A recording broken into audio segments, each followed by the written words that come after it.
Assalamualaikum warahmatullahi wabarakatuh. Saya Nastri Saurdani, kelas fisika 3, mata kuliah seminar proposal. Di sini saya akan memaparkan materi tentang pemanfaatan tandan kelapa sawit sebagai material tekstil dengan pewarna alami untuk produk pria di daerah perkebunan Cedadap. Bab pertama yaitu pendahuluan yang terdiri atas latar belakang, rumusan masalah, tujuan masalah, dan manfaat penelitian. Saya akan menjelaskan tentang latar belakangnya, yaitu kelapa sawit merupakan salah satu komoditi hasil pertanian yang diperdagangkan, baik untuk industri dalam negeri maupun ekspor. Indonesia merupakan negara produsen kelapa sawit terbesar di dunia. Perkebunan kelapa sawit di Indonesia terdapat di wilayah Sumatera, Jawa Barat, Kalimantan, Sulawesi, Bangka Belitung, dan Papua, dengan pengembangan terbesar dilakukan di Kalimantan. Produk utama dalam kelapa sawit yang dimanfaatkan yaitu daging dari kelapa sawit itu sendiri, yang biasanya dijadikan sebagai minyak goreng. Setelah proses pengolahan, pemisahan daging kelapa sawit dengan tandannya, biasanya tandan tersebut akan diolah menjadi pupuk, pembuatan briket, penambahan material pada jok mobil, dan juga terkadang tandan kelapa sawit akan terbuang. Oleh karena itu, saya tertarik untuk mengadakan penelitian apakah tandan kosong kelapa sawit ini dapat dimanfaatkan sebagai material tekstil dengan pewarna alam untuk produk ria. Karena tandan kosong ini merupakan padatan dari industri kelapa sawit, tandan kosong ini berpotensi sebagai material tekstil yang dapat dimanfaatkan sebagai produk ria. Material tekstil adalah material dari alam yang memiliki perbandingan panjang dan lebar sangat besar dan memiliki molekul penyusun yang diorientasikan ke arah panjang. Sedangkan pewarna alami adalah pewarna yang dihasilkan dari alam itu sendiri. Yang kedua yaitu rumusan masalah. Rumusan masalah pada makalah ini adalah bagaimana potensi limbah tandan kosong ini sebagai material tekstil dengan pewarna alami untuk produk ria. Dan yang kedua, apakah pemanfaatan limbah tandan kosong kelapa sawit relevan dengan perkebunan Cedadap? Yang ketiga yaitu tujuan masalah. Tujuan masalah pada makalah ini adalah mengetahui potensi apa saja yang ada pada limbah tandan kosong kelapa sawit, mengetahui kerelevanan daerah wilayah Cedadap, perkebunan Cedadap dengan limbah tandan kosong kelapa sawit. Dan yang keempat yaitu manfaat penelitian. Manfaat penelitian pada penelitian ini adalah memberikan informasi kepada masyarakat mengenai manfaat lain dari limbah tandan kosong selain untuk pupuk dan briket, mengurangi pencemaran limbah padat dari kelapa sawit. Dari data penelitian dilakukan, diharapkan selanjutnya dapat dimanfaatkan dan digunakan untuk pembuatan produk ria dari material tekstil, yaitu limbah tandan kosong untuk skala yang lebih besar. Bab 2 dasar teori. Materi yang pertama yaitu tinjauan pustaka. Berada di wilayah tropis, Indonesia memiliki kekayaan alam yang melimpah dengan potensi serat alamnya. Namun, belum banyak yang dieksplorasi sebagai produk ria dan tekstil yang bernilai estetis dan ekonomis. Salah satunya yaitu tandan kosong kelapa sawit atau bisa disebut dengan TTKS. TTKS ini dihasilkan dari sisa kegiatan produksi kelapa sawit yang banyak digunakan untuk keperluan industri minyak masak, minyak industri, bahan bakar, hingga kosmetik. Besarnya produksi komoditas kelapa sawit di Indonesia menghasilkan limbah TTKS dalam jumlah yang cukup banyak setiap tahunnya. Selama ini pemanfaatan TTKS masih terbatas sebagai pupuk organik, material baku pembuatan kertas, briket, dan material pengganti busa yang banyak digunakan untuk mengisi ruang kosong pada jok mobil dan kasur. Padahal TTKS diketahui mengandung serat yang dapat digunakan sebagai bahan baku pembuatan tekstil. Penelitian ini bertujuan untuk mengetahui potensi dan karakteristik serat yang dihasilkan oleh TTKS sebagai bahan baku tekstil alternatif. Dalam seni kriya, selain aspek visual dan estetika, juga diperlukan pemahaman terhadap karakteristik material bahan baku seperti TTKS. Karakteristik tersebut menentukan macam teknik yang dapat digunakan dalam proses produksi. Bahan pewarna alam dipilih karena selain dapat menghasilkan rentan warna yang unik, juga dinilai ramah lingkungan selama tidak menggunakan bahan pengikat warna atau mordant dari zat kimia yang berbahaya bagi lingkungan. Serat alam bersifat biodegradable sehingga relatif lebih mudah terurai dan mengurangi tumpukan limbah.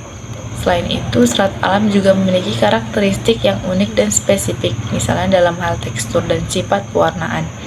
Di samping itu, kegiatan produksi kriya menggunakan bahan alam dapat mendorong keberlanjutan ekonomi masyarakat pengrajin di daerah penghasil serat alam.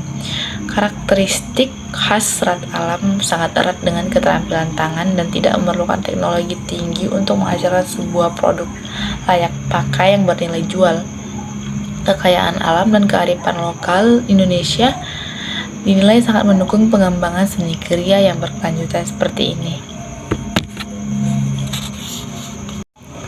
Yang kedua yaitu landasan teori. Tandan kosong kelapa sawit adalah salah satu produk sampingan berupa padatan dari industri pengolahan kelapa sawit. Tandan kosong kelapa sawit memiliki potensi yang cukup besar untuk dapat dimanfaatkan.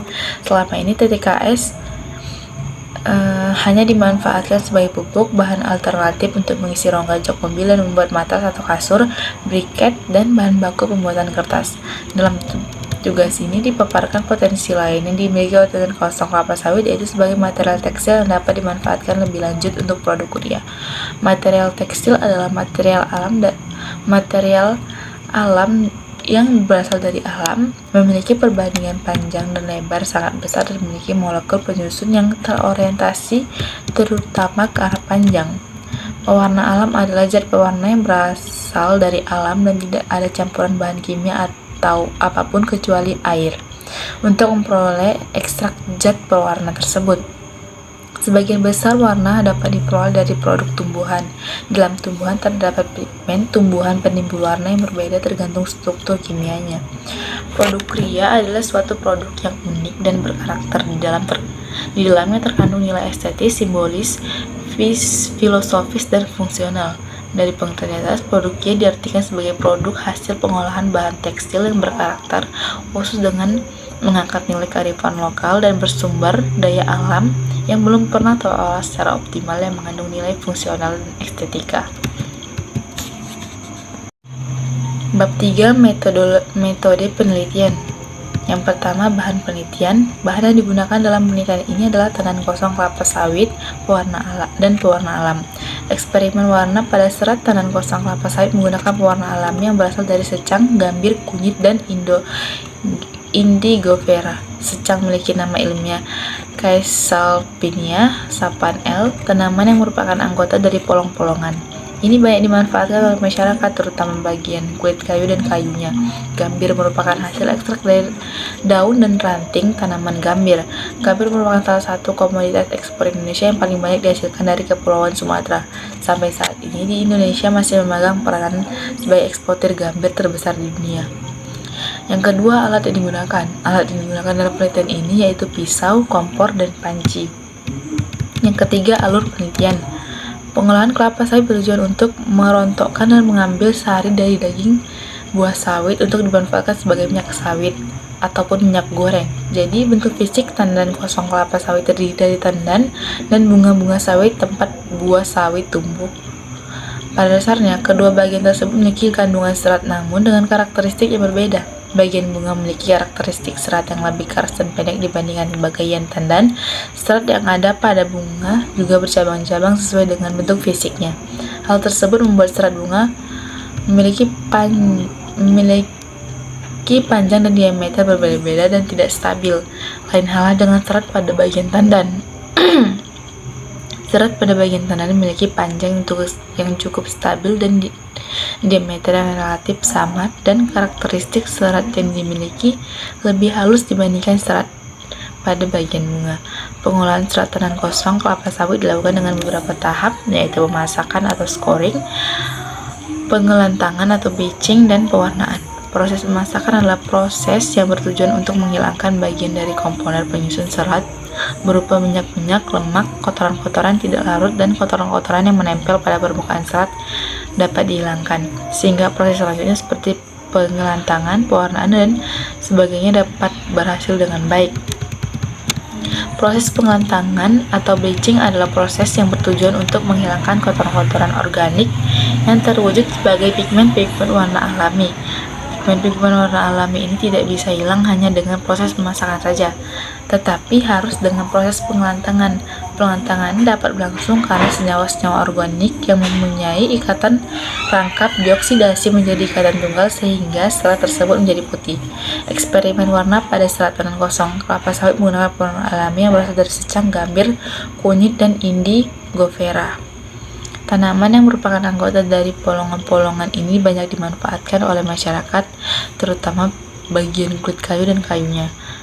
Gambir merupakan hasil ekstrak daun dan ranting tanaman gambir. Gambir merupakan salah satu komoditas ekspor Indonesia yang masih banyak dihasilkan dari Kepulauan Sumatera. Sampai saat ini, Indonesia masih memegang peranan sebagai eksportir gambir terbesar di dunia.